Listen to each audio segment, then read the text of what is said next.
Baik, shalom, selamat malam Bapak Ibu Saudara yang dikasihi Tuhan, Jemaat Mesbah Doa, dimanapun berada pada malam hari ini. Mari kita mau sama-sama satukan hati kita. Kita mau datang menyembah Tuhan, biar Tuhan bertahta atas pujian penyembahan kita. Biar malam hari ini hadirat Tuhan boleh memenuhi setiap kita dimanapun berada.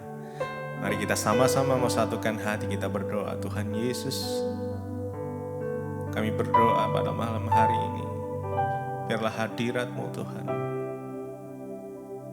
memenuhi setiap kami. Kami bersyukur ya Tuhan, buat setiap hal yang Tuhan sudah nyatakan di dalam kehidupan kami.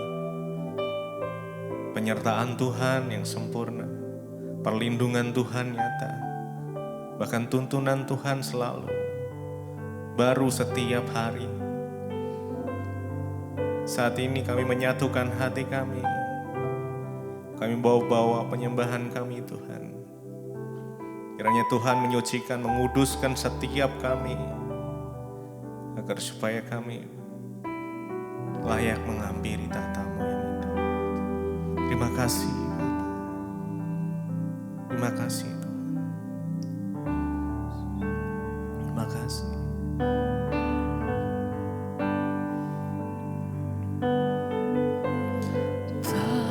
Tersembunyi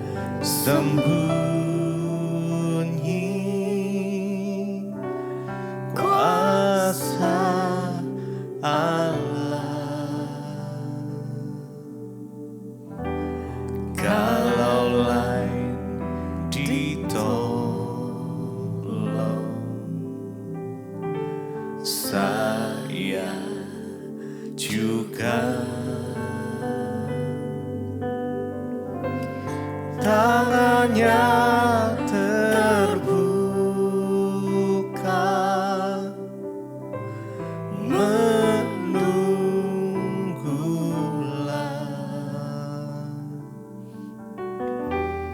tak tersembunyi kuasa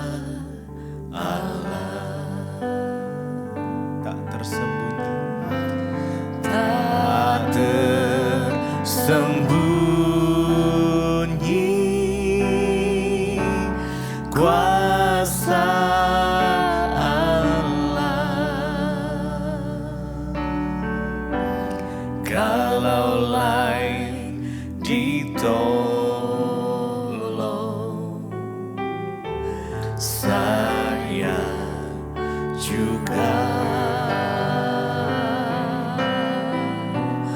Tangannya terbuka, menunggulah,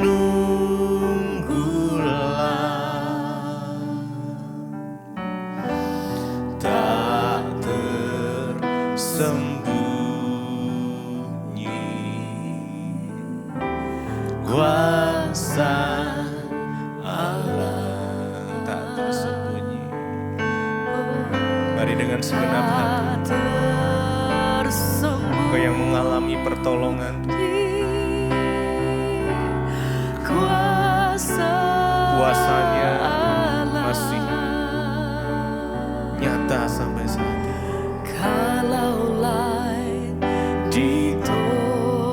Engkau yang mengalami pertolongan Tuhan, saya juga. tangan Tuhan selalu terbuka. Tangannya terbuka, menunggulah, Tak tersembunyi, tak tersembunyi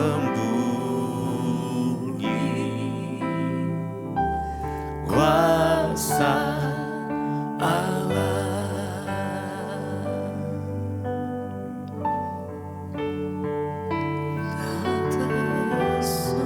Sungguh kuasa nyata Tuhan.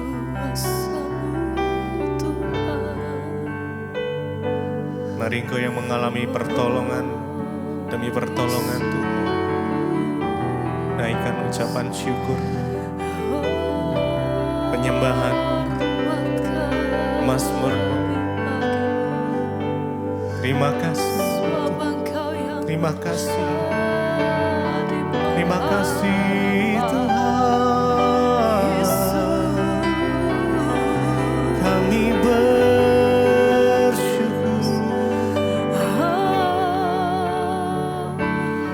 kami bersyukur Tuhan. Terima kasih Yesus. Terima kasih Tuhan. Kami Pegang tangan setiap kami, Amin Tuhan. tuntun langkah setiap kami Tuhan. Nyatakanlah jalan-Mu, jadilah kehendak-Mu. Terima kasih Kudus.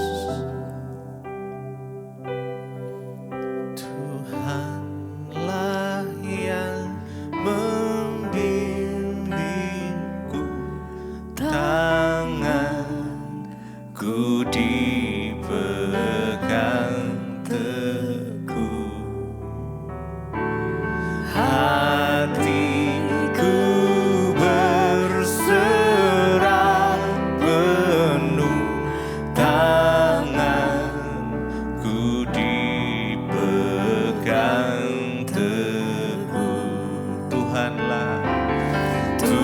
Tuhanlah yang membimbingku, tanganku dipegang teguh, hati kami berserah. Hatiku berserah penuh, Tanganku dipegang teguh. Tuhanlah yang membimbing, Tuhanlah yang pimpin langkah setiap kami, pegang erat tangan kami. pegang teguh. Kami berserah hanya kepadamu ya Tuhan. Hatiku berserah penuh, tanganku dipegang teguh.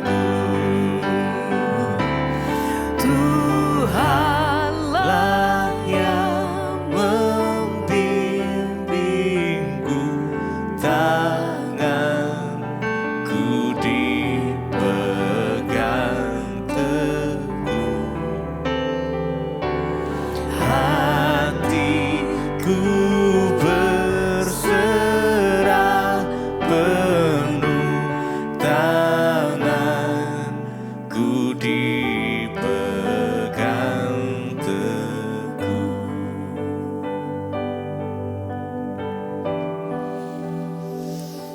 Biar Tuhan memegang tangan setiap kami, memimpin kami, membimbing kami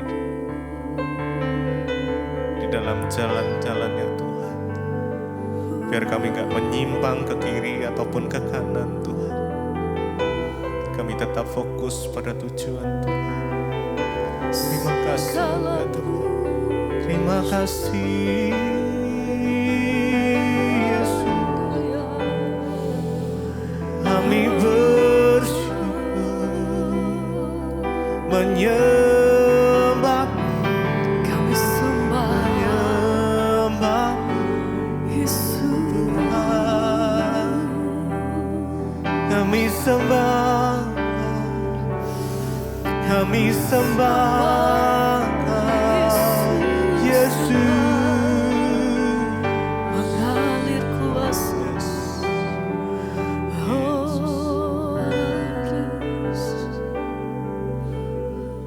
mengalir, ku sembah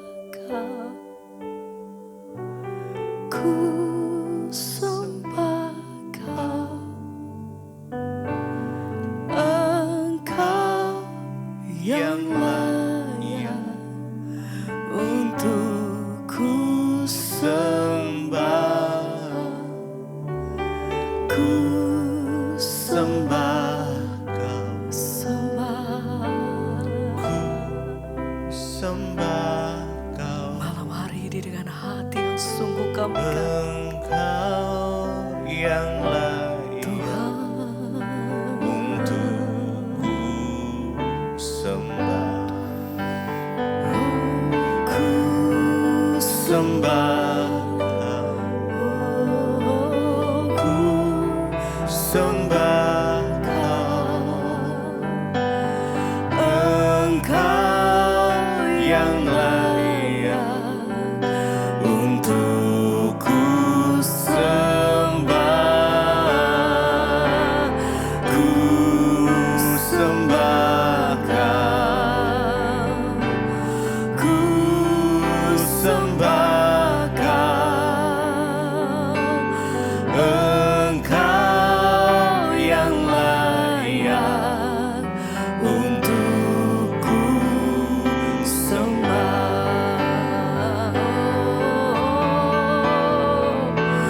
ku Sembah Kau,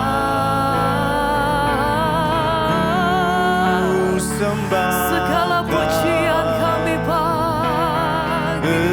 Engkau Kami yang sembah Engkau malam layak hari ini Tuhan. untuk Dimanapun kami berada sama-sama malam hari ini kami bawa setiap hati kami lebih dalam kami sembah Engkau. Ku sembah Kau. Engkau yang layak untuk ku sembah. Ku sembah Kau. Ku sembah Kau. Engkau yang layak untuk ku sembah. Ku sembah, kami sembah Tuhan. Sembah Kau. Engkau layak. yang layak untuk ku sembah. Kami sembah Engkau Tuhan. Yang layak Dalam setiap pujian kami sembah. lahir dari setiap hati kami Tuhan. Dari dalam setiap perenungan kami untuk setiap kebaikan-Mu Tuhan. Tak habis-habisnya kasih dan setia Tuhan dalam hidup kami. Sebab itu malam hari ini kami mengangkat setiap hati kami Tuhan. Naikkan pujian sembah bagi-Mu.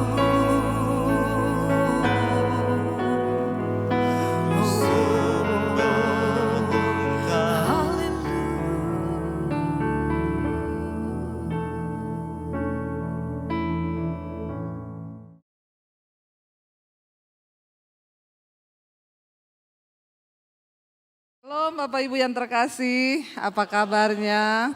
Luar biasa karena kita punya Tuhan yang luar biasa. Iya, tadi pagi ya saya sudah menyampaikan firman Tuhan yang saya yakin itu adalah pesan bagi gereja di tempat ini, bagi saya juga dan bagi setiap yang mendengar. Bahwa ya di dalam 2 Timotius Tuhan berkata, dalam satu rumah itu banyak perabot, ada perabot yang mulia, ada yang kurang mulia. Perabot yang mulia itu dipakai untuk tujuan yang mulia, tapi yang kurang mulia itu dipakai untuk tujuan yang kurang mulia.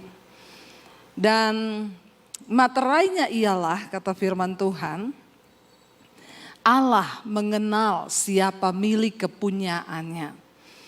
Dan setiap orang yang menyebut nama Tuhan itu hendaklah meninggalkan kejahatan. Jadi ternyata tidak semua pendeta, tidak semua orang Kristen jemaat itu adalah kepunyaan Tuhan. Sebab Tuhan yang tahu siapa milik kepunyaannya. Dan orang yang menjadi kepunyaan Tuhan mereka yang meninggalkan kejahatan. Amin. Saudara, seperti yang sudah tadi pagi saya sampaikan, saya akan bersaksi bagaimana Tuhan menyelamatkan saya. Saya dilahirkan dalam sebuah keluarga, dari kecil saya Muslim, papi saya haji. Dan saya tidak mengenal Kristus dari kecil. Tanpa pengenalan yang benar akan Tuhan, ya saya pikir hidup ini adalah ya lahir, bekerja, cari uang lalu mati. Tidak pernah mengerti ada rencana Tuhan di dalam hidup setiap kita manusia. Tapi itu yang Yesus katakan, bukan kamu yang memilih aku, tapi aku yang pilih kamu. Saya akhirnya mengikuti apa yang saya mau, apalagi saudara, papi saya itu galak. Saya tidak bermaksud menjelekkan papi saya, tapi ini masuk dalam bagian kesaksian hidup saya. Ya, papi saya kalau mukul itu saudara nggak kira-kira, ya. Jadi dari kecil mungkin karena saya banyak luka batin, akhirnya saya mulai mencari pelampiasan di luar. Dan ya itulah orang kalau tidak mengenal Tuhan. Rasul Paulus berkata, aku melakukan segala dosaku dulu itu di luar pengetahuan iman. Aku melakukan semua dosa itu tanpa iman. Aku lakukan di luar pengetahuan akan kebenaran. Lain cerita kalau kita sudah tahu kebenaran tapi kita sengaja pura-pura tidak tahu. Saya jatuh dalam berbagai dosa, ya saya pikir kebebasan atau kemerdekaan hidup itu adalah ketika saya bebas melakukan apa yang saya mau. Ternyata saya makin jatuh terpuruk hingga akhirnya ketika kita melakukan semua dosa saudara, mengikuti apa yang iblis tawarkan. Tadi pagi saya sampaikan yang ada dalam dunia ini hanya 3 hal. Keinginan daging, keinginan mata, dan keangkuhan hidup. Itu yang ada dalam dunia dan itu semua bukan berasal dari Bapa, tetapi dari dunia. Ya, tadi pagi sudah saya jabarkan keinginan mata. Ya, mata ini tidak pernah ada puasnya. Ya, karena itu Yesus berkata, mata adalah pelita tubuh. Jika matamu jahat, maka gelap seluruh tubuhmu. Tapi jika matamu baik, maka teranglah seluruh hidupmu. Ya, yang kedua keinginan daging yang ada dalam dunia ini, kenajisan, percabulan, perselingkuhan. Makanya banyak orang-orang yang mengaku Kristen tapi kalau engkau masih hidup dalam kenajisan, percabulan, perselingkuhan, apalagi homoseksual, lesbian, maaf, engkau bukan kepunyaan Tuhan. Karena Alkitab berkata, biarkan lalang dan gandum tumbuh bersama. Iblis bilang gak apa-apa gereja jadi besar, biarin aja. Pada waktu kedatangan Tuhan barulah itu adalah hari penampian. Akan dibuktikan di sana mana yang ilalang, mana yang gandum. Tuhan bilang biarkan aja dulu tumbuh bersama.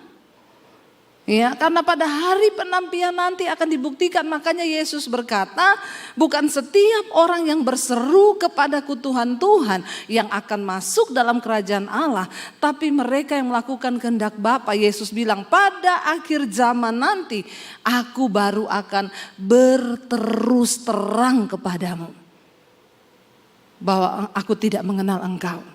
Daripada nanti Yesus baru berterus terang, lebih baik sekarang kita bertobat. Sungguh-sungguh ikut Tuhan. Akhirnya saudara, karena saya terpuruk dalam dosa, singkat cerita iblis ngomong hidupmu sudah hancur, kamu sudah rusak, masa depanmu juga rusak. Buat apa kamu hidup? Mending bunuh diri. Dan saat itu tidak ada pikiran lain dalam benak saya, cuma pengen mati. Karena saya tidak menemukan apapun di hidup ini saudara. Setan datang menuduh saya, hidupmu hancur. Untuk apa kamu hidup? Mati saja.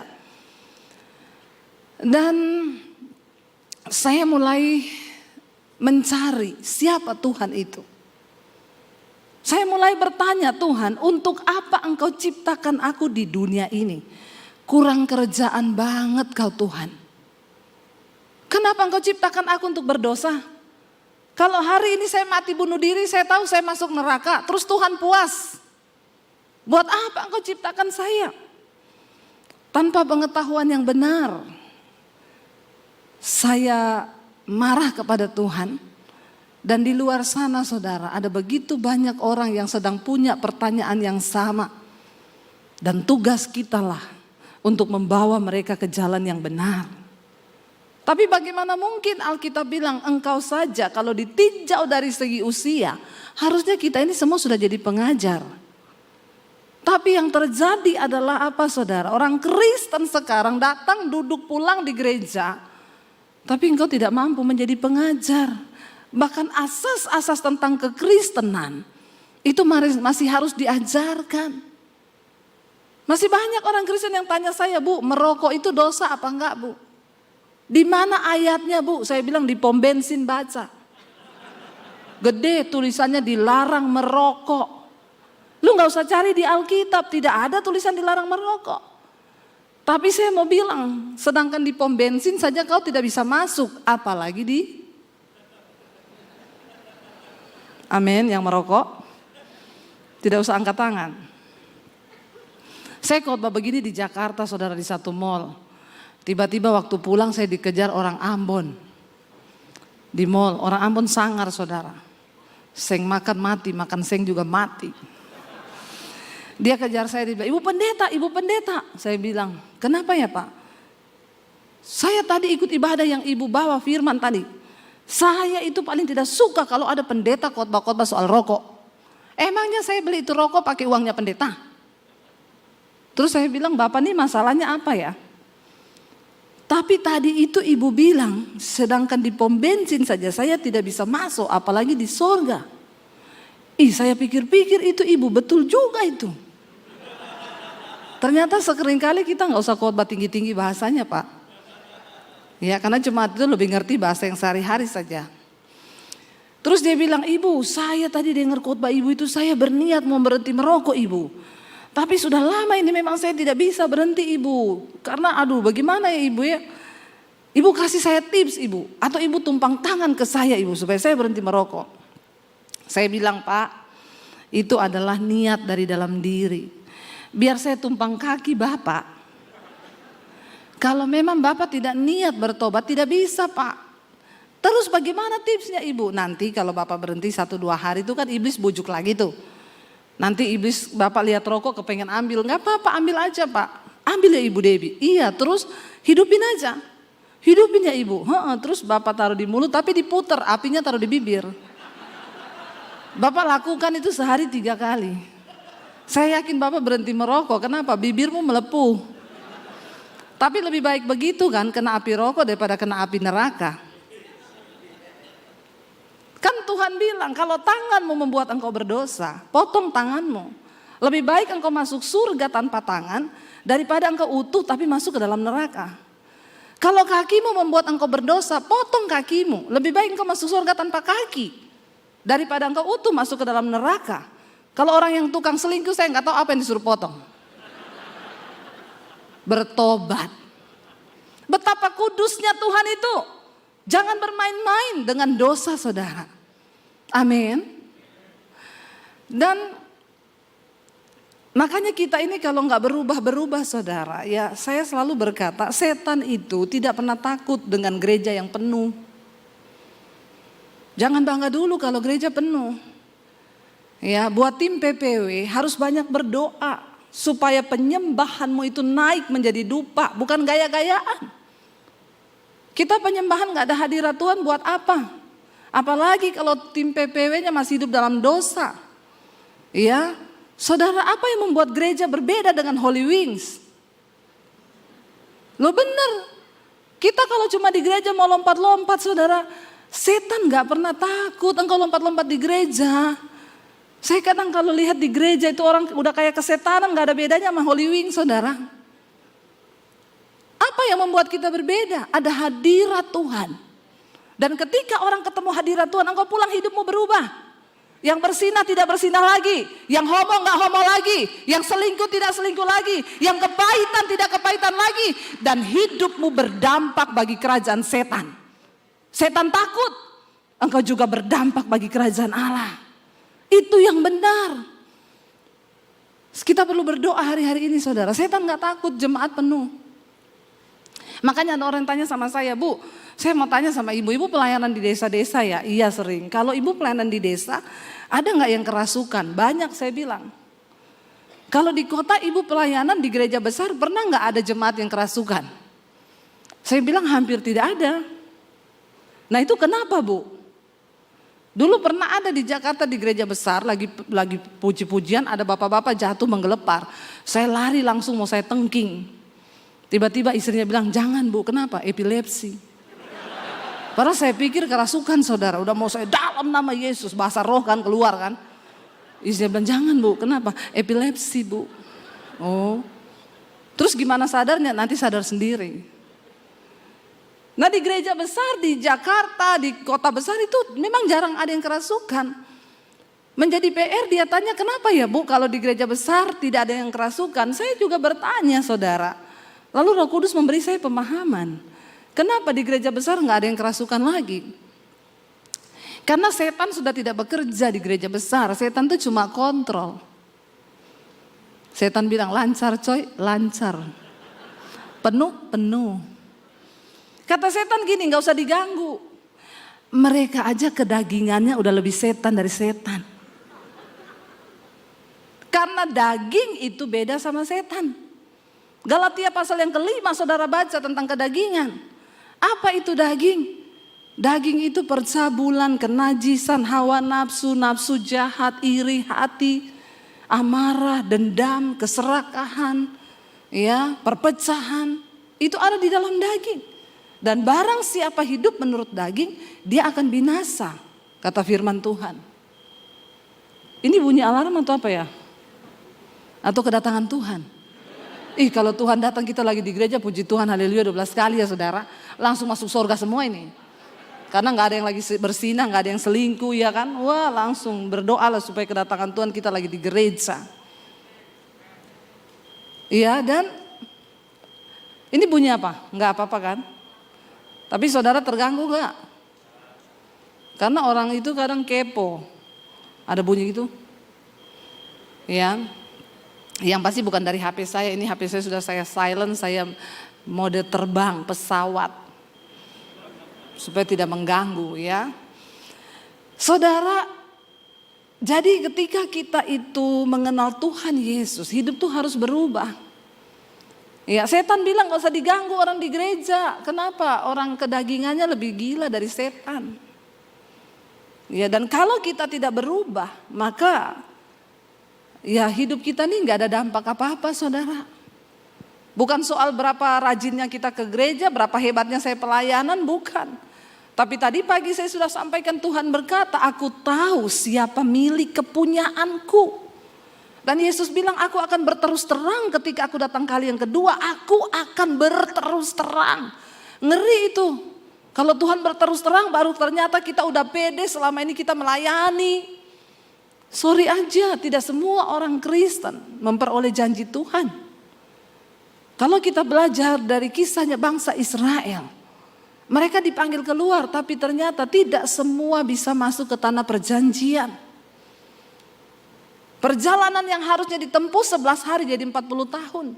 Kenapa? Proses 40 tahun ini untuk mematikan kedagingan mereka. Karena Tuhan tidak mau mereka masuk di tanah yang baru. Dengan pola dan hidup kedagingan yang lama. Saudara akhirnya saya mau bunuh diri dan saya bertanya Tuhan di mana engkau, siapa engkau? Saya pengen kenal Tuhan itu, saya gak peduli tentang agama. Saya pengen tahu Tuhan yang benar itu siapa. Jangan engkau menjadi Kristen hanya karena warisan dari orang tua. Setiap kita perlu berjumpa secara pribadi dengan Tuhan. Karena tidak semua ternyata orang Kristen itu sudah mengalami perjumpaan pribadi dengan Tuhan. Yesus berkata kepada Nikodemus, kamu tidak mungkin bisa masuk kerajaan Allah kalau engkau tidak dilahirkan kembali. Apa artinya dilahirkan kembali? Nikodemus berkata, aku sudah tua, bagaimana mungkin aku masuk ke rahim ibuku lalu aku dilahirkan kembali? Yesus bilang, kau harus dilahirkan kembali dari air dan dari roh, dari firman Allah. Saudara, manusia rohani kita harus dibangun. Ketika itu saya pengen bunuh diri, saudara, saya udah gak peduli mau bagaimana, pokoknya saya pengen mati. Tapi sebelum saya mati saya bilang, Tuhan tunjukkan dirimu kepada saya. Habis ini saya mati dan saya masuk neraka dan Tuhan puas. Saya nangis di kamar saya tulis surat buat orang tua saya. Karena saya ini dari kecil sudah diwanti-wanti papi saya. Jangan berteman dekat sama orang Kristen. Apalagi kalau sampai kamu jatuh cinta dan pacaran sama laki-laki Kristen. Lebih baik papi masuk penjara, papi bunuh kamu daripada kamu bikin malu keluarga. Jadi saya sangat-sangat takut dan saya tidak berani deket-deket sama cowok Kristen. Padahal yang ganteng-ganteng tuh cowok Kristen. Cie. Amin loh ya. Yang bertobat. Yang tidak bertobat sama juga setan. Yang bertobat. Ya. Saudara, akhirnya ya saya terus hidup ya dengan prinsip saya. Dan akhirnya sampai waktu itu saya pengen mati bunuh diri. Saya berdoa. Saya nggak tahu berdoa kepada Tuhan yang siapa. Tapi di benak saya percaya bahwa ada Tuhan di dunia ini. Orang yang paling malang, yang paling bodoh di dunia bukan orang yang gak bisa baca tulis. Tapi orang yang paling malang adalah orang yang tidak percaya bahwa Tuhan itu ada. Itu orang paling bodoh saudara. Maaf ya, kita lihat matahari, bulan, bintang, bumi berputar pada rotasinya. Harusnya kita mengaku bahwa ada satu kuasa yang mengatur itu semua. Saya lihat bunga aja ya, itu bunga daunnya hijau, bisa keluar kuning, merah, itu saya, wow Tuhan engkau itu dahsyat. Itu dari mana itu kalau bukan karena kuasa Tuhan? Enggak mungkin, kita diciptakan manusia. Kita punya mata dua semua kan? Ada yang mata tiga di sini? Enggak ada, kita punya mata dua, hidung satu. Lubangnya menghadap ke bawah. Kalau menghadap ke atas itu harus dioperasi. Kalau lubang menghadap ke bawah walaupun pesek tidak usah operasi, begini saya sudah cukup. Amin ibu-ibu. Ya karena orang itu kalau pengen cantik nggak puas-puas, nanti pengen cantik terus, nanti ini salah dikit diperbaiki malah salah. Ya operasi hidung jadi cantik sih tapi ngomongnya jadi gini. Ya. Pesek nggak apa-apa, lubangnya dua menghadap ke bawah sudah puji Tuhan, haleluya 12 kali. Karena kalau menghadap ke atas repot, hujan masuk air, maka matilah kau. Ya jadi ya sudah disyukuri saja. Tapi ajaibnya Tuhan ya, kita punya hidung satu, mata dua, mulut satu, mukanya itu beda semua loh. Nggak ada yang sama kan? DNA-nya juga pun berbeda. Itu Tuhan. Kalau orang gak percaya ada Tuhan tuh kebangetan saudara. Saya bilang Tuhan saya percaya engkau ada. Tapi siapa engkau sebenarnya Tuhan? Tunjukkan dirimu kepada saya. Hanya ada satu Tuhan yang benar walaupun agama banyak. Hanya ada satu Tuhan. Kita perlu mengalami perjumpaan pribadi dengan Tuhan itu. Malam itu saya menangis di kamar saya tulis surat buat orang tua saya. Papi, mami saya minta maaf. Selama ini saya jadi anak yang tidak pernah nurut, saya memberontak sama orang tua. Ada begitu banyak pergumulan yang saya tidak bisa cerita bahkan kepada kalian. Tapi satu hal yang saya tahu, saya ini hidup cuma sial bikin masalah. Dan tidak ada satu orang pun yang sayang kepada saya. Jadi malam ini keputusan yang saya ambil. Saya mau bunuh diri. Saudara, malam itu ketika saya menangis di kamar saya, tiba-tiba saya dijamah satu kuasa. Tadinya saya marah karena saya menuduh Tuhan jahat, keluarga saya jahat, semua jahat. Tapi tiba-tiba saya dijamah kuasa itu, saya menangis saudara, kayak film diputerin semua dosa saya. Saya ini dulu ketika belum bertobat saya pelatih senam aerobik saudara. Makanya gayanya begini nih. Ya, jadi dulu saya ngajar di kantor polisi, di instansi-instansi pemerintah. Saya berdiri di kamar saya hampir 1 jam. Saya tidak bisa berkata-kata, hanya nangis. Dan yang keluar itu adalah tangisan pertobatan. Saya minta ampun selama 1 jam lebih saya nangis. Saya baru tahu Alkitab berkata begini, tidak ada seorang pun yang dapat menyebut Yesus Tuhan kalau bukan karena pekerjaan Roh Kudus. Dan ketika Roh Kudus turun atas seseorang, maka Roh Kudus akan menginsyafkan orang itu yang pertama akan dosa, kebenaran dan penghakiman.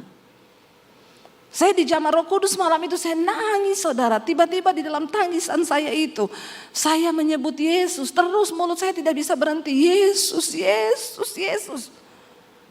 Dan itu pekerjaan Roh Kudus. Setelah hari itu saya rasa apa? Ada kelegaan baru di hati saya.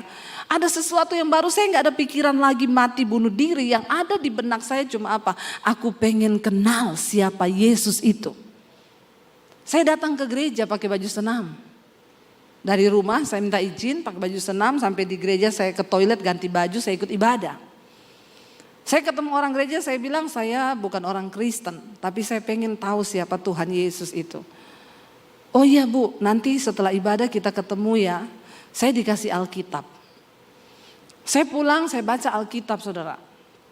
Saya baca Alkitab itu 1 hari 6 sampai 7 jam. Dan saya baca di dalam kamar mandi. Kenapa? Saya takut ketahuan. Kalau sudah selesai baca, saya gulung pakai baju-baju selimut, saya simpan di bawah kolong, di lemari, tiap hari saya pindahkan tempat simpannya. Karena papi saya punya pedang panjang 1,5 meter di bawah kolong tempat tidur, dia punya pistol di lemari. Jadi tiap hari iblis mengintimidasi saya, kalau ketahuan kamu ditembak kepalamu, mati kamu. Tapi memang benar Alkitab berkata iman itu bertumbuh di dalam aniaya dan pembacaan firman Tuhan. Saudara mau bertumbuh dalam iman? Mau dianiaya? Langsung gak ada yang mau. Dianiaya itu bukan cuma mau dibunuh. Ketika engkau difitnah, engkau gak balas, itu dianiaya. Ketika engkau disakiti tapi engkau tidak balas, itu engkau dianiaya karena kebenaran. Lalu saudara, saya tiap hari baca. Enggak ada yang bisa tuntun saya karena saya juga sembunyi-sembunyi. Dan waktu hari-hari saya itu kan belum ada YouTube tahun 95. Saudara sekarang enak mau belajar, kebangetan banget kalau orang Kristen hari ini tidak bertumbuh. Saudara mau cari apa aja sekarang pengajaran itu begitu terbuka lebar. Saya dulu gak ada, benar-benar Roh Kudus sendiri yang menerjemahkan setiap firman. Karena saya baca dengan ketakutan, tapi itu firman yang saya baca seperti hidup dan menjadi rema. Gak ada yang saya gak ngerti. Saya baca Alkitab tuh kayak terbuka semuanya. Saya catat apa yang saya temukan dari ayat demi ayat. Sampai akhirnya saya mulai berubah saudara. Yang tadinya saya pulang jam 2 malam, dipukulin papi saya. Besok saya pulang jam 3. Saya panjat tiang antena break-break itu di samping rumah. Ya besoknya saya pulang jam 3 saya panjat, enggak bisa naik, licin, disiram oli. Itu sampai begitu. Sampai saya yakin orang tua saya juga udah enggak bisa atur saya. Dosa demi dosa saya coba semuanya saudara. Tapi ternyata tidak membawa kebahagiaan. Jadi kalau hari ini ada di antara saudara yang masih mau coba-coba dosa dan baru mau belajar berdosa, kasihan deh lo. Enggak ada, dosa akan mencabut damai sejahteramu. Enggak ada orang hidup bahagia karena dosa, ujungnya engkau mau bunuh diri, pasti. Jangan simpen dosamu. Berbahagialah orang yang mengakui dosanya dan meninggalkannya, maka dia akan berbahagia kata firman Tuhan. Lalu saudara saya mulai mengalami perubahan. Setiap firman yang saya baca dalam perjanjian baru itu masuk dan mengubahkan saya. Tadinya saya orang yang paling malas di rumah. Saya berubah menjadi orang yang paling rajin. Tadinya saya suka keluar tengah malam. Tapi sejak saya mengenal Yesus, seperti yang Rasul Paulus bilang, apa yang dulu merupakan keuntungan bagiku, sekarang ku anggap rugi karena pengenalan akan Yesus Kristus Tuhanku itu lebih berguna daripada segala-galanya. Malahan segala sesuatu aku anggap rugi karena Kristus. Itu benar-benar saya alami. Tidak ada kata lain selain tiap hari saya cuma pengen baca Alkitab, mempraktekkan firman Tuhan. Tadinya saya kalau berantem dengan adik saya yang laki-laki, adik saya itu badannya tatoan saudara. Kalau berantem, dia mau pukul saya saudara. Dulu kalau saya belum bertobat, saya ambil sepatu di depan saya lempar ke mukanya dia. Tapi ketika saya mengenal Tuhan Yesus, Tuhan bilang, firman Tuhan bilang, jangan kalah dengan kejahatan. Tapi kalahkan kejahatan dengan kebaikan. Mempraktekkan itu susah. Tapi saya harus berubah. Saya mulai berubah dalam segala hal. Dari cara berkata dulu kata-kata kotor. Ya, semua berubah. Sampai cara berpakaian semua berubah. Dulu makin seksi makin bangga. Ketika terima Yesus makin seksi makin malu. Kalau ada orang Kristen yang masih suka pakai baju seksi apalagi ke gereja. Apalagi udah ibu-ibu pakai rok mini duduk di depan pangku kaki. Makanya kadang pendeta cowok lagi khotbah tiba-tiba dia lagi bergumul itu. Pasti ada sesuatu yang dia lihat di situ. Jadi tolong ibu-ibu tahu diri, ke gereja itu jangan pakai baju yang belum jadi. Amin. Sobek sini, di sini sobek sampai sini, kelihatannya panjang sobekannya sampai sini. Makanya kata kuntilanak begini, saya sama orang Kristen lebih kudus saya. Baju saya panjang sampai ke bawah, bolongannya 1 tok di belakang. Orang Kristen zaman now udah bajunya pendek, bolong di mana-mana. Jadi kata kuntilanak, yang setan Eke apa ye. Makanya kuntilanak sekarang sudah tidak menampakkan diri. Udah kalah pamor sama orang Kristen. Hello. Ya, bertobat loh saudara. Lalu saya berubah saudara. Ketika akhirnya kakak saya yang paling tua ngomong begini sama saya satu kali. Dep, saya tahu loh kamu sekarang jadi Kristen. Kamu ke gereja kan? Saya kaget. Kamu berhenti atau saya kasih tahu papi? Kalau sampai saya kasih tahu papi, kamu tahu. Kamu bisa mati loh dibunuh. Wah, saya tambah takut saudara. Tapi di situ saya mulai berdoa. Tuhan, kalau memang sudah waktunya saya harus menyatakan imanku. Karena firman Tuhan berkata dengan mulut orang percaya, dengan hati orang mengaku, dengan hati orang percaya, dengan mulut orang mengaku, maka dia dibenarkan dan diselamatkan. Lalu saya berdoa bergumul, Tuhan beri saya kekuatan. Saudara, ketakutan terbesar di hidup saya itu adalah ketika saya harus ngomong Yesus di depan keluarga saya. Itu ketakutan terbesar saya. Karena saya tahu tidak main-main, ada pistol di lemari.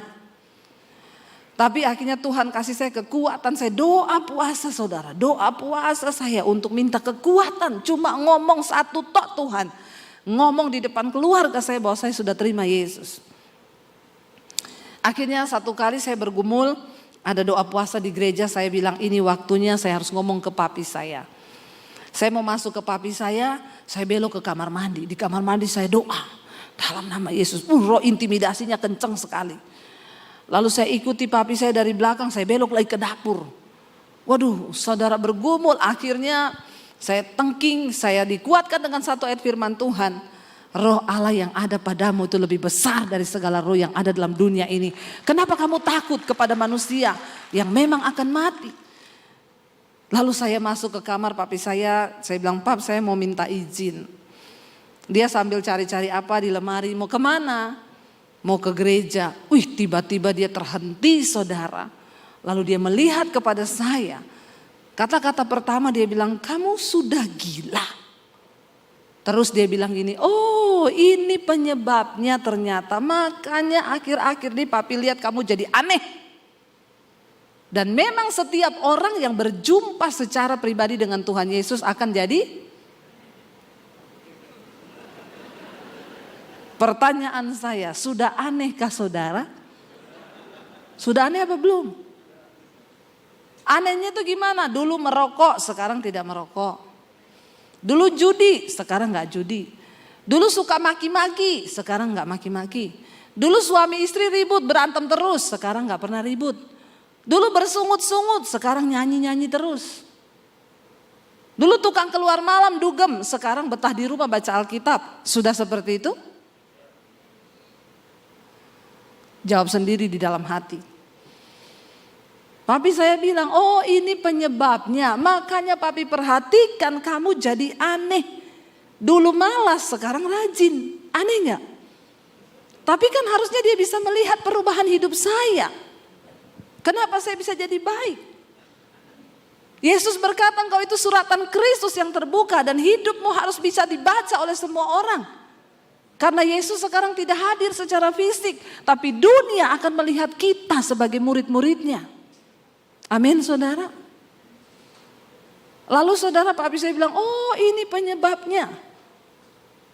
Dari situ saya mulai diancam. Papi saya bilang, saya enggak main-main ya. Papi udah bilang kamu apa? Jangan bergaul sama orang Kristen. Papi bilang papi bunuh kamu, papi bunuh ya. Papi enggak takut masuk penjara. Wah, saya ketakutan di situ. Saya disuruh belajar agama lagi. Saya ikuti, tapi saya dapat kekuatan di sana. Dikatakan bahwa Isa Al-Masih adalah kalimatullah, firman Allah yang menjelma menjadi manusia. Dia dikandung oleh Rohulullah lewat Maryam dan dia dilahirkan ke dalam dunia.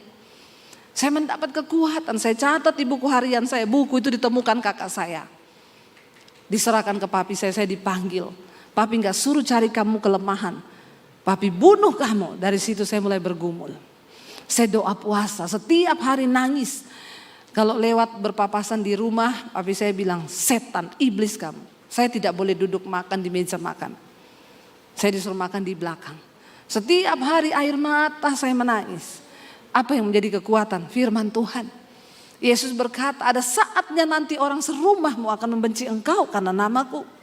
Ayahmu, ibumu, saudaramu. Mereka akan membenci engkau, tetapi aku sudah mengatakan hal ini supaya kalau hal itu terjadi, kamu jangan menolak aku.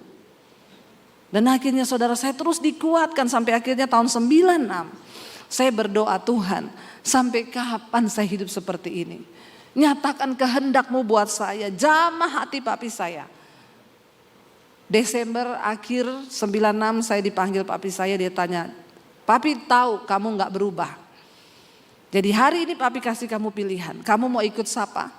Kalau kamu tetap di agamamu, angkat kaki dari rumah ini. Dan jangan anggap kamu punya keluarga. Dan satu lagi, kamu pergi dari rumah ini, jangan bawa ijazah. Saya melihat Yesus kasih makan kamu pakai apa. Saya pamit saudara. Saya bergumul hari-hari itu, Tuhan. Saya mengasihi keluarga saya. Tapi saya juga tidak bisa pergi dan hidup tanpa siapa-siapa. Apa yang harus saya lakukan? Kenapa begitu berat yang saya alami? Saya masuk di kamar, saya berdoa, saya menangis. Tuhan, satu hal yang saya minta. Apapun resiko saya di depan, satu yang saya minta, tuntun saya. Dan jangan biarkan aku keluar dari rencana Tuhan. Karena kebahagiaan di hidupku hanya ketika aku hidup di dalam rencana Tuhan. Saya berdoa malam itu dapat ayat, berbahagialah kamu jika karena namaku engkau meninggalkan ayahmu, ibumu, rumahmu, ladangmu, pekerjaanmu, karena engkau akan memperolehnya lipat kali ganda. Saya menangis di situ, tidak mudah saudara. Saya baru lulus SMA waktu itu. Saya datangi papi saya dan mami saya bilang saya mohon pamit. Mereka kaget karena mereka sama sekali tidak menyangka kalau saya akan mengambil keputusan itu. Papi saya menangis berlutut di bawah kaki saya. Karena memang saya 5 bersaudara, saya anak yang dia paling sayang. Dia bilang, Debbie, papi merendahkan diri di kakimu. Tolong kembali ke agamamu. Saya peluk papi saya. Saya bilang, Pap, saya sayang sama papi. Tapi saya tidak bisa suruh menyangkal Tuhan Yesus. Karena saya merasa Tuhan merubah hidup saya. Tapi saya sayang sama papi. Kalau kamu sayang, kenapa kamu lakukan ini? Kamu ngomong apa yang harus papi lakukan supaya kamu kembali. Saya cuma peluk papi saya. Mami saya menangis, dia bilang tunggu mami mati baru kamu jadi Kristen. Saya bilang mami tidak mengerti apa yang saya sedang alami. Saya juga tidak mau meninggalkan keluarga seperti ini. Tapi ini keputusan saya, Mam. Nanti kamu mau makan apa? Kamu mau tinggal di mana? Saya cuma bilang, saya ikut Tuhan yang bertanggung jawab.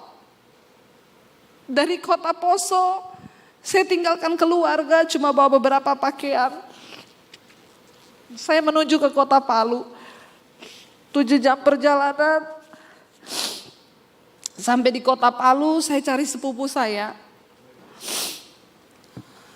Mereka ngontrak satu rumah anak-anak kos begitu.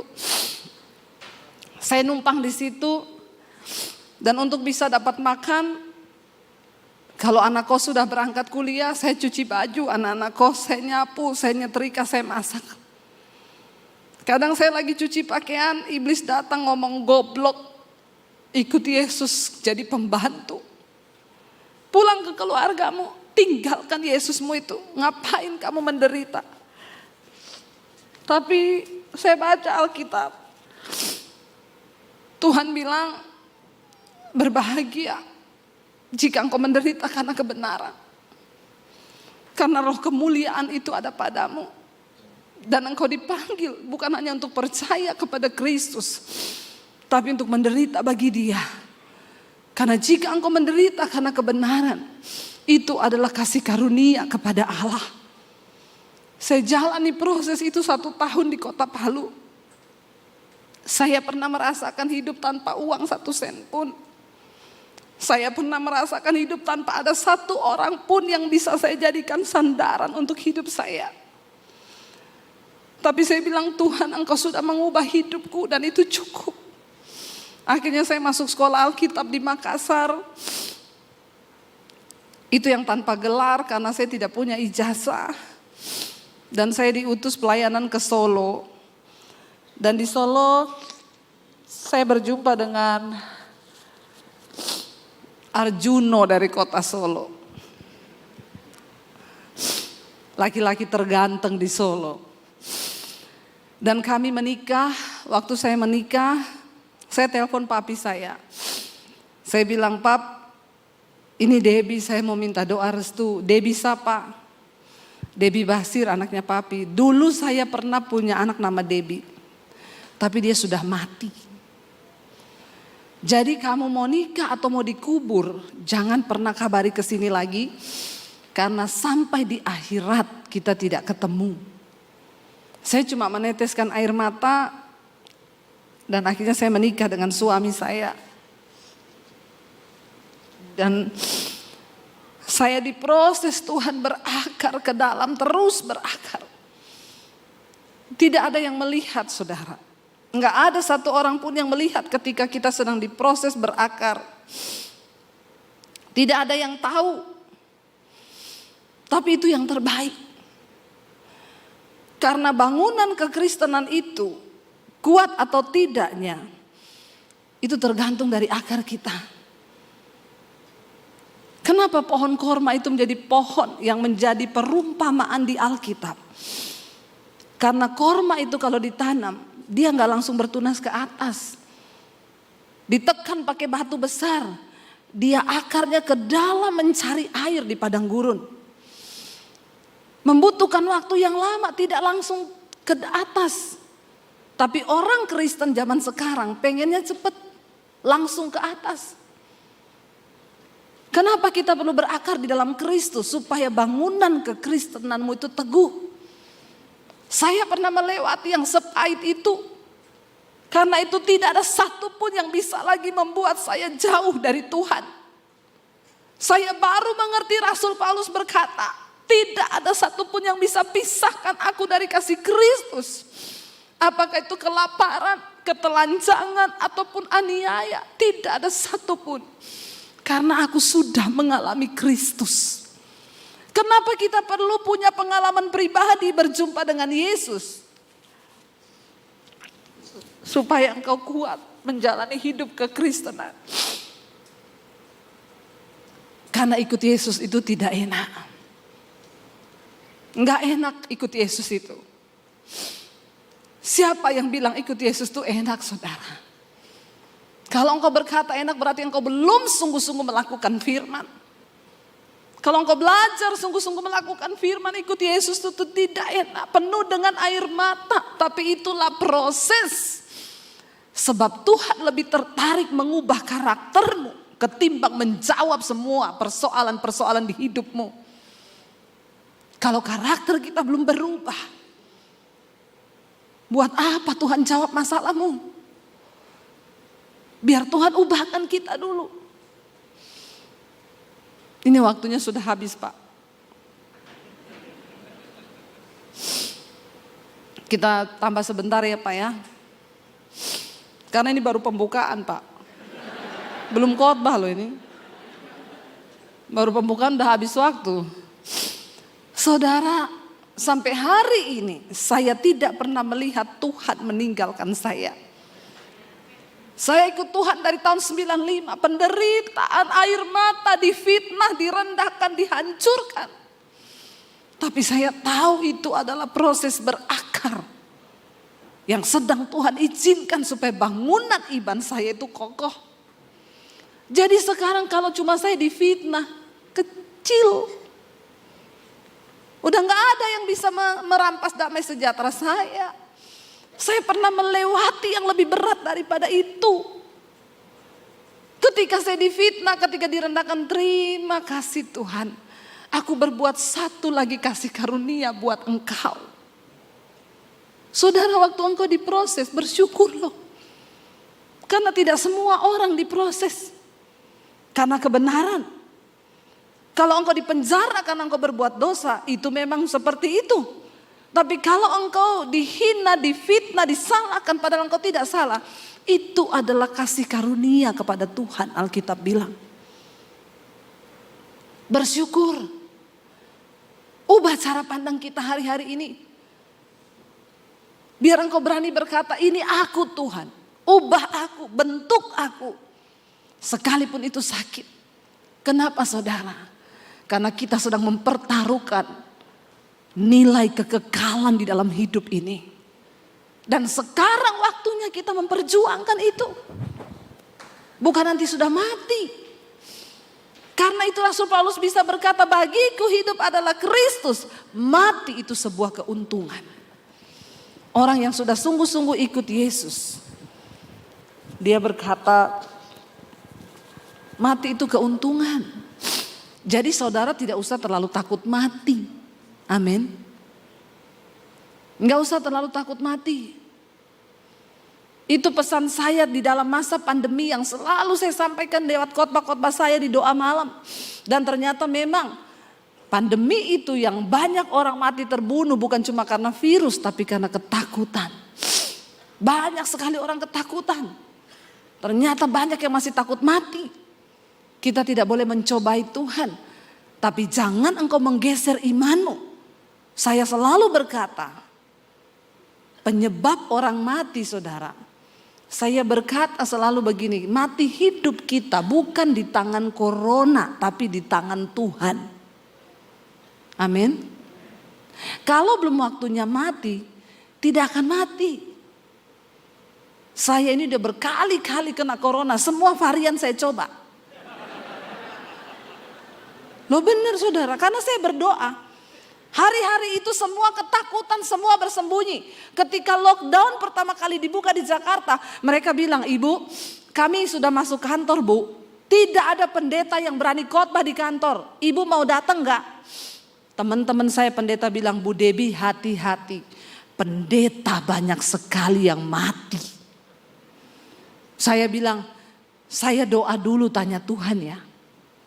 Itu kan alasan yang paling bijak dari pendeta. Biar dibilang rohani kan. Saya doa, saya tanya Tuhan, saya besok itu pelayanan di kantor nih, semua pendeta takut sembunyi. Saya berangkat atau tidak? Tuhan cuma jawab gini, tidak tahu diri kau. Di saat orang semua lagi ketakutan, harusnya engkau pergi untuk memberitakan Injil kabar baik itu, tidak perlu takut. Kenapa kau bersembunyi? Saya telepon orangnya, besok saya datang. Itu pertama kali lockdown buka, Tuhan bilang itu mereka bekerja dari jam 8 pagi sampai jam 5 sore masuk kantor demi sesuap nasi. Tapi kamu yang hamba Tuhan bersembunyi, saya datang saudara. Dan saya berdoa saat itu, Tuhan, kalau Tuhan mau izinkan saya kena, tidak apa-apa, untuk saya bisa bersaksi. Supaya jemaat ini jangan berpikir dia itu mati karena corona. Tidak usah tunggu kena corona. Kalau mau waktunya mati lagi tidur pun bisa. Bilang kanan kirimu, hati-hati. Iya, logo dari seorang percaya itu dia gak takut lagi mati. Karena bagi kita mati adalah keuntungan. Hidup adalah bagi Kristus. Saya ngomong sama suami saya waktu itu, kita jangan terlalu takut berlebihan. Di tengah masa pandemi ini sudah ada satu jumlah yang akan dipanggil Tuhan. Tinggal kita nih siap-siap. Kalau di antara kita satu keluarga ada yang masuk dalam daftar jumlah itu, maka kita ini orang percaya. Kita percaya kita mati masuk surga, gak usah takut.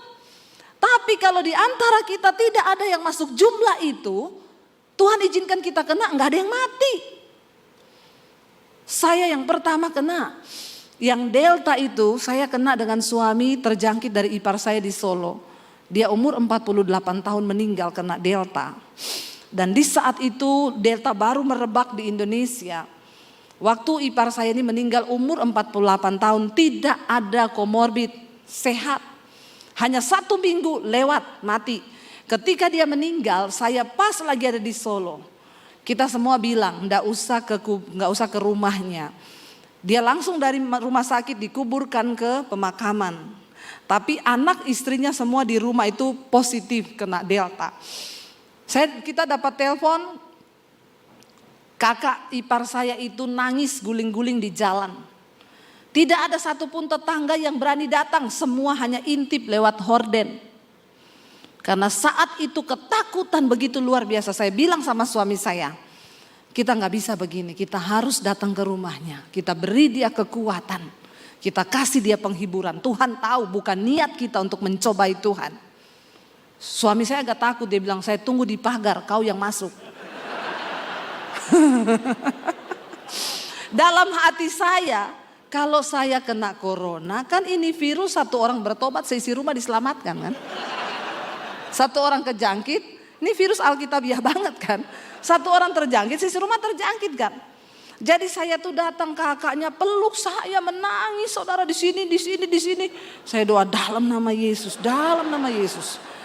Tapi saya kasih dia kekuatan, bersyukur suamimu sudah syok saudara. Umur 48 tahun, enggak sakit apa-apa, cuma seminggu.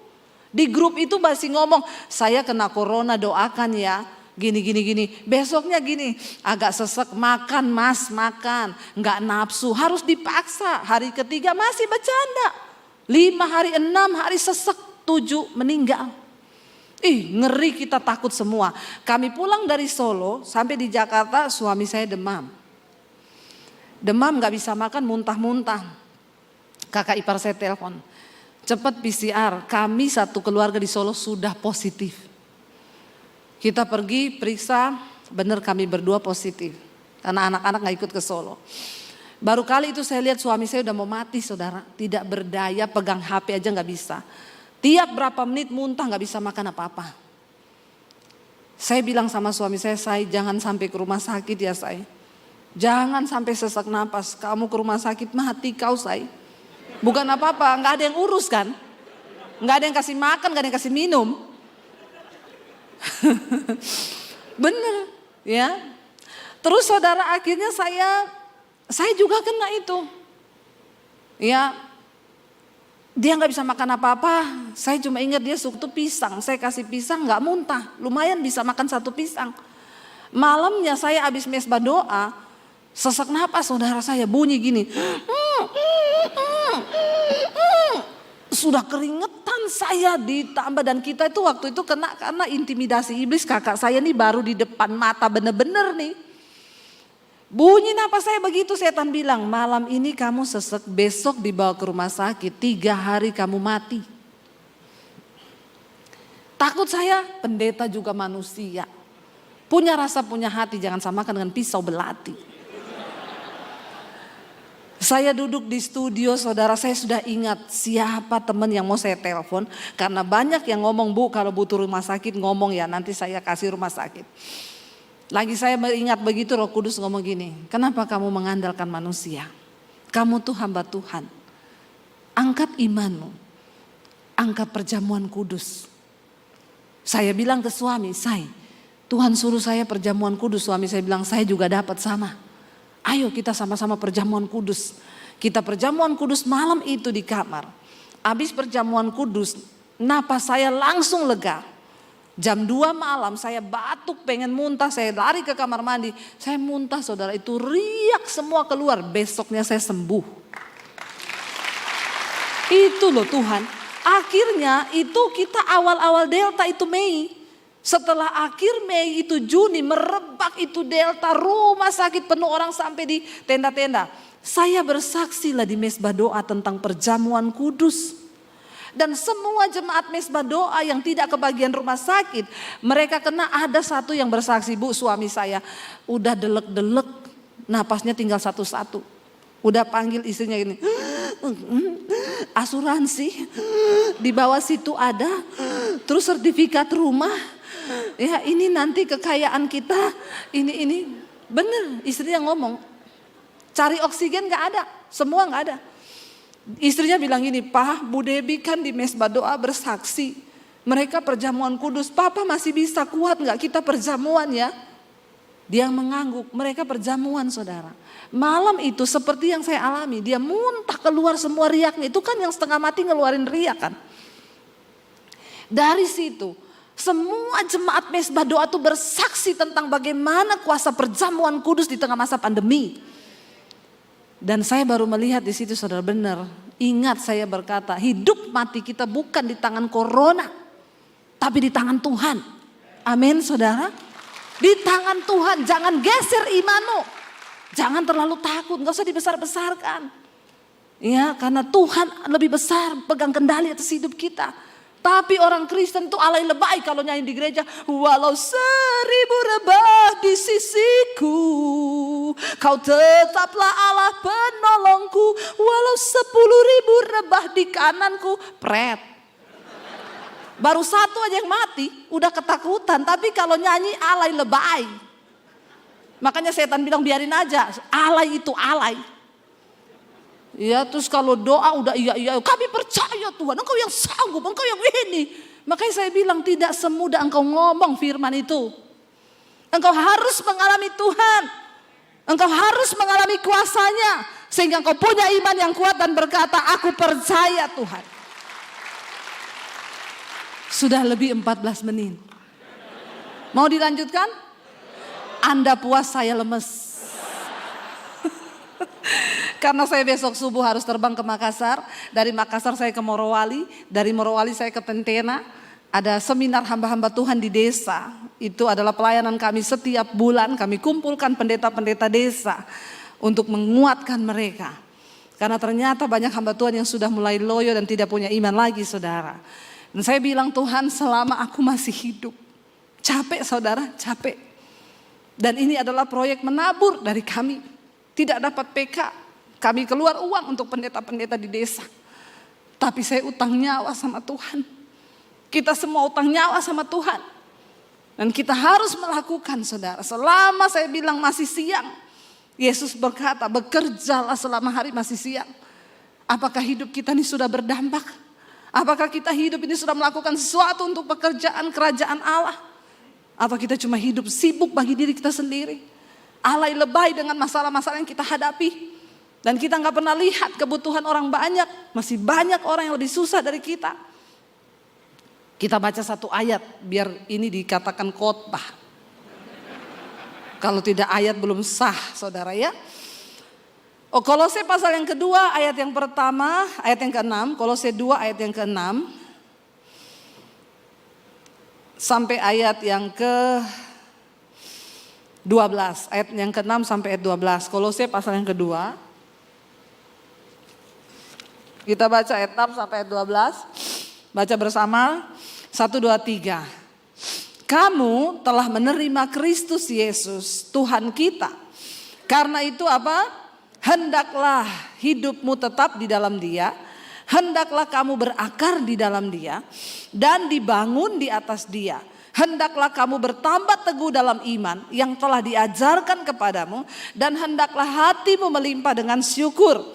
Hati-hatilah supaya jangan ada yang menawan kamu dengan filsafatnya yang kosong dan palsu menurut ajaran turun-temurun dan roh-roh dunia, tetapi tidak menurut Kristus.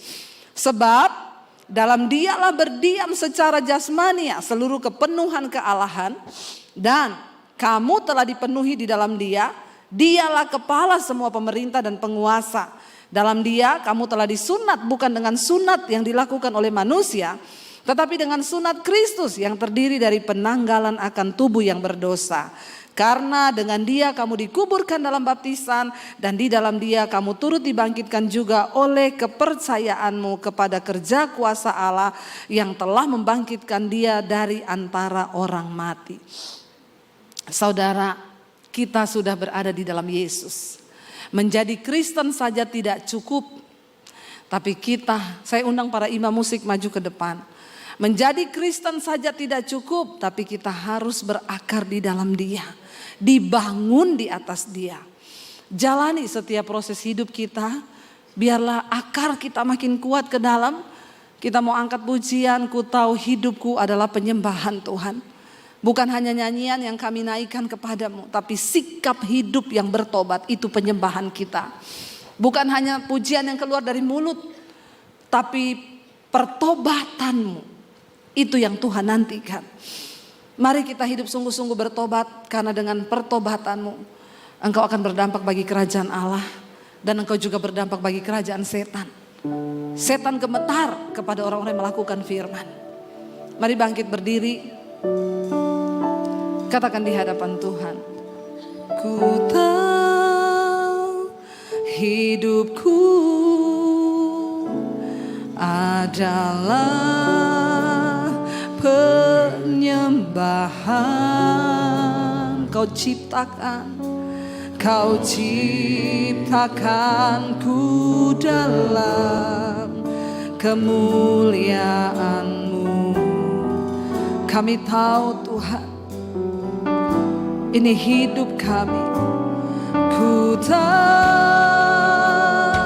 hidupku berharga di mata-Mu. Segenap hidupku persembahkan. Mari angkat tanganmu di hadapan Tuhan. Katakan, ini hidup kami Tuhan. Ku tahu hidupku adalah penyembahan.